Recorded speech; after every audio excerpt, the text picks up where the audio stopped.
লুডুস পাক করার নিয়ম, আস্তে আস্তে ইয়ে করে পেঁয়াজ মরিচ তেল দিয়ে ভাজাভাজি করতে হবে।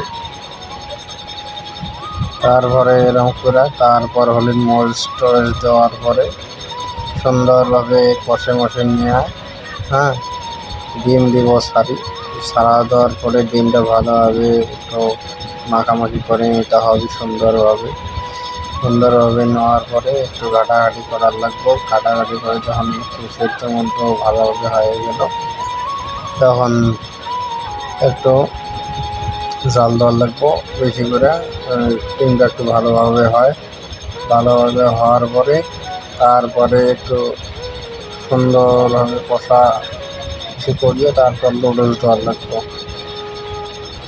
এইভাবে নুডলস দিয়া আস্তে আস্তে সরিয়ে ইয়ে করার লাগে, উল্টাপাল্টি করার লাগে সুন্দরভাবে। তারপরে মাখামাখি করার পরে একটু তেল দেওয়ার লাগবো। তেল দেওয়ার পরে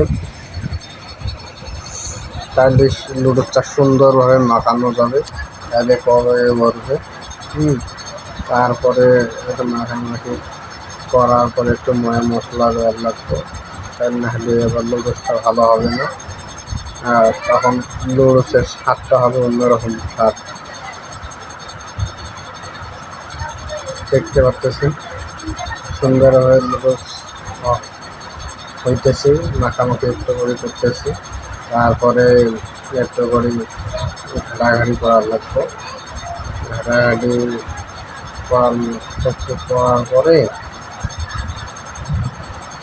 তারপরে